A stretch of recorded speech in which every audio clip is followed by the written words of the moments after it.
غطينا في المحاضرات السابقة 3 نقاط من ال7 محاور اللي أنا محتاج أعملهم في أي مؤسسة علشان أطبق الجودة. ال3 نقاط الأولانيين قلنا structure، بنية تحتية، plan، خطة، implementation، تطبيق للخطة، وقلنا فيها نقطتين رئيسيتين اللي هو الميجرمنت والمونيتورنج. النقطة الرابعة أو المحور الرابع اللي أنا محتاج أغطيه هو dissemination of performance improvement information. يعني إيه dissemination of performance improvement information؟ أنا بيطلع عندي نتائج لأن مش عملت implementation.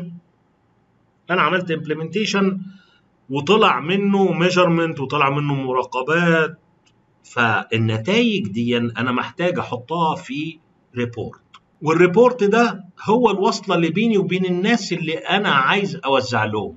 dissemination يعني توزيع. ليه؟ علشان هو صاحب مصلحة، هو محتاج إنه يعرف الكلام ده. يعني لما يكون عندي مشكلة في اسم معين وجات لي المعلومات لازم أرميها للاسم. طب الجفرنج بودي محتاج يعرف؟ يعرف. طب مش عارف مين محتاج؟ كل من محتاج يعرف بوزع له. يبقى أنا لازم يكون عندي ريبورتنج ميكانيزم، وهعمل ريبورتنج. اهم 2 هعمل لهم ريبورتنج هو الجفرنج بورد، لانه هو مجلس الاداره، هو اللي بيتحكم في الاورجنايزيشن، وهو اللي محتاج يعرف كل حاجه بتحصل داخل المستشفى، وكمان محتاجين تعليقات منه وتوجيهات منه علشان خاطر نمشي عليها. فهنتعلم الريبورتنج بتاع الجفرنج بورد، وبعدين هنتعلم حاجه كمان اسمها بابليك ريبورتنج. البابليك ريبورتنج ان انا بعمل ريبورت عن المستشفى لكن للعامة، يعني الناس اللي المستشفى بتخدمها، يعني الناس البوبوليشن اللي موجودة عندي سواء في المدينة أو في حتت قريبة، علشان يكونوا عارفين أداء المستشفى وأداء المستشفيات الأخرى عشان يبدأوا يختاروا معانا ويبقوا عارفين أحدث الحاجات اللي بتحصل والمشاكل الموجودة في المستشفى. طيب دي المحور الرابع. المحور الخامس اللي احنا هنتكلم عليه وده مهم وبيجي اسئله في الامتحانات كتيره جدا اللي هم التيمز. طبعا انا عشان اطبق جوده مستحيل ان ما يكونش عندي تيمز. مفيش حاجه اسمها واحد بيعمل حاجه، مفيش حاجه اسمها الكلام ده. التيمز يعني ناس بتساعد بعض علشان توصل وتحقق الاهداف بتاعتها. التيمز بتشتغل من خلال ميتينجز، يعني بيجتمعوا مع بعض ويبداوا يتكلموا مع بعض. انا عايز اعرف التيمز ايه والميتينجز ده ايه. فايه اللي انا هغطيه؟ هغطي 5 نقط. The role of the team in quality management، هغطي التايبس of the quality teams، لازم اعرف التايبس بتاعهم. الرول within quality improvement team. 4 الperformance improvement team establishment. والحاجة الأخيرة الميتينجز اللي بيعملوها ده بيتعمل ازاي، وهل في تولز معينه بتستخدم، وازاي بيتكلموا مع بعض. الكلام ده كله لازم نعرفه. طيب هنقول هنتس عن كل حاجه كده بسرعه قبل ما نتكلم عليهم ان شاء الله في محاضرات قادمه. The role of team in quality management. ايه الرول بتاع التيم في انه يشتغل في الكواليتي؟ هو له دور. فمن الحاجات اللي موجوده في الرول ان انا اكون التيم، وطبعا عشان اكون التيم ده عمليه صعبه جدا لان ناس مختلفه. انت بديسبلينري تيم او معظمها بتبقى ناس من مناطق مختلفه، فما بقاش متعرفين على بعض، وكل واحد بشخصيته بقى ودنيته. فهنعرف الستيجز بتاع التيم دول اللي هو بنسميها فورمينج، ستورمينج، نورمينج اند بيرفورمينج، والحاجات دي بتعمل ايه علشان خاطر اوصل بالتيم انه يبقى افضل اداء داخل المستشفى. النقطة الثانية اللي هو التايب اوف كواليتي امبروفمنت تيمز. انا عندي انواع كتيرة من التيمز موجودة، فانا حابب ان انا اقولهم بس اسماء. يعني فانكشنال تيم هنعرف بيعمل ايه، الكروس فانكشنال تيم، الكلينيكال تيم، اوبريشنال تيم، اد هوك تيم، سيلف دايركتد ورك تيم، هنعرف كل واحد من دول بيشتغل ايه. طيب والنقطة الثالثة الرول within quality improvement team.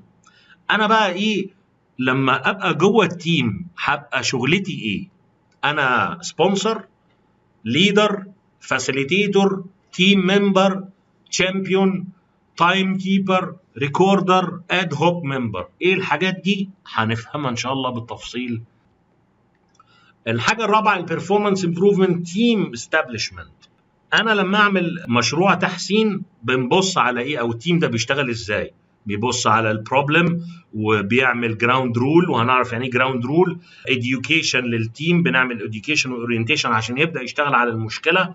وبعدين ايه هو التيم بروسس بيشتغل ازاي وهيبدا يتداول مع المشكله دي ازاي عشان يحلها، وبعد كده في الاخر خالص بعمل تيم ايفالويشن اعرف نتيجه التيم اللي انا كونته ده وعمل مشروع التحسين هل هو كويس ولا محتاج تغيير.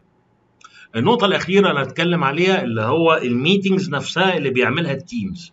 الميتنجز نفسها هنتكلم فيها على ازاي يبقى فيه ميتنج افكتيف، هتكلم على قبل الاجتماع بنعمل ايه، during الميتنج بنعمل ايه، وبعد الميتنج بنعمل ازاي، ونعمل دوكيومنتيشن لايه، والميتنج مينتس. يبقى دول النقاط اللي احنا ان شاء الله هنغطيها بالنسبه للتيم اللي هي المحور الخامس عشان احقق الجوده اللي عندي. خلينا نبص على المحور السادس اللي هو البراكتيشنر ابريزل بروسيس. البراكتيشنر ابريزل بروسيس اللي هو تقييمي لاداء الناس اللي موجوده داخل المؤسسه بتاعتي. انا عندي نيرس وعندي دكتور وعندي تكنيشن وعندي كل من بيشتغل جوه المستشفى لازم اعمل له اداء، لكن طبعا انتوا شايفين ان طالما انها مستشفى يعني انا اهم حاجه عندي الراجل اللي بيدي الخدمه، فالنيرس والدكتور او الفيزيشن من الحاجات المهمه جدا اللي لازم اعمل لها تقييم على طول. هنتكلم في البراكتيشنر ابريزال بروسيس على الايه، على الابوينتمنت والري ابوينتمنت. يعني ايه الكلام ده؟ يعني التعاقدات، هل اتعاقد معاه سواء كان جديد او بعمل رينيوال للتعاقد. برضه هنتكلم على الكريدنشيالينج اوف لايسنس اندبندنت براكتيشنر، الاعتمادات او اعتماد الشهادات بتاعته بتاعت الناس اللي بتشتغل واتاكد انها شهادات سليمه. برضه هبص على البريفليجنج واعرف يعني ايه الامتيازات اللي بتمنح للاطباء او للناس اللي بتشتغل داخل المؤسسه. وهنتكلم عن البراكتيشنال بروفايلنج، والبراكتيشنال بروفايلنج كل ما يخص البراكتيشن هو بيشتغل ازاي. فعندي كذا نقطه بنشتغل فيها، 3 نقط مهمه في البراكتيشنال بروفايلنج اللي هو الاونجوينج بروفيشنال براكتس ايفالويشن، يعني الراجل وهو شغال بتابعه على طول، تمام، بعمل له مونيتورنج. والفوكس بروفيشنال براكتس ايفالويشن اللي هو ان محتاج احطه تحت المنظار، الراجل ده لا ده عنده مشكله او النيرس دي عندها مشكله لازم ابص عليها تحت المنظار. والنقطه الثالثه هنتكلم عليها اللي هو البير ريفيو والتحقيقات وازاي نعملها وبتتكون من ايه ومين مسؤول عنها.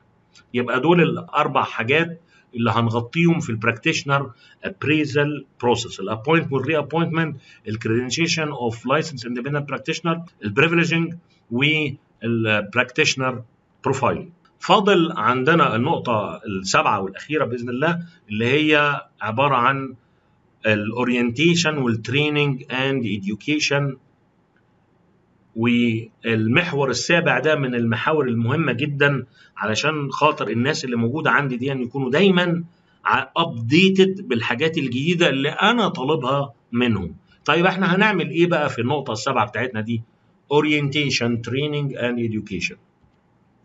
بالنسبه للاورينتيشن انا محتاج اعمل اورينتيشن لايه؟ يعني اورينتيشن يعني ايه يا جماعه؟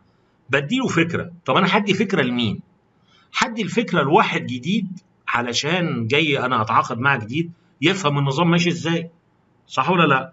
او ان يكون في حد ما يعرفش عن الحاجات البروجرامز الموجوده داخل المؤسسه واللي شغاله على الكواليتي، فاعمل له اورينتيشن، يعني اديله فكره. لو هو مش عارف نعرفه. هديله فكره عن انهي بروجرامز موجوده، يعني اديله فكره مثلا عن الكواليتي، عن الريسك، عن اليوتيلايزيشن مانجمنت.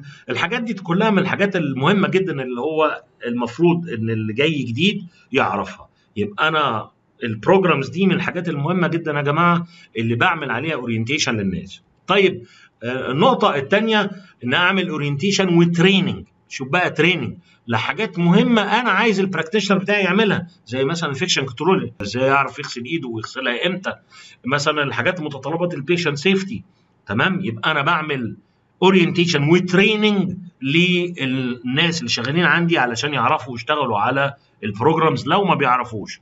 طيب والحاجه الثالثه اللي هي الاديوكيشن، اعلمه بقى اعلمه ايه؟ الحاجات اللي هي العلميه، زي مثلا الاي سي ال اس اللي هو الادفانسد كاردياك لايف سبورت، ازاي ينقذ عيان عنده كاردياك ارست واعمل له انعاش قلبي، او مثلا ازاي ان الحالات الفينا ثرومبو امبوليزم، الحالات اللي بتجي لها جلطات في الرجل، ازاي اعمل لها بريفنشن، يعني انا ما ادخلش العيان في المشكله دي علشان ما يجيلوش بعد كده مشكله في الهارت. فدي كلها بروجرامز مهمه جدا لازم الناس يحصل لها education فيها. خدوا بالكم من كلمه education، بعلمه، تريننج بدربه، اورينتيشن بديله فكره. يبقى دول الثلاث حاجات المهمين جدا اللي لازم يتعملوا، وده المحور السابع اللي هيحقق لي الجوده. يبقى انا عندي المحاور بتاعتي يا جماعه اللي هي هخليني اطبق جوده في المستشفى، عندي 7 محاور: ستراكشر، بنيه تحتيه، خطه، بلان، امبلمنتيشن تطبيق فيها نقطتين ميجرمنت ومونيتورنج، ديسيمينيشن توزيع تقارير، تيمز بتشتغل عندي وبتحقق الكلام ده، تقييم للناس اللي بتشتغل عندي appraisal، واخر حاجه orientation training and education. اتمنى يا جماعه ان شاء الله يكون بس الجزئيه دي اللي هو الاوتلاين الجنرال اللي احنا هنتكلم عنه ده يكون في دماغنا.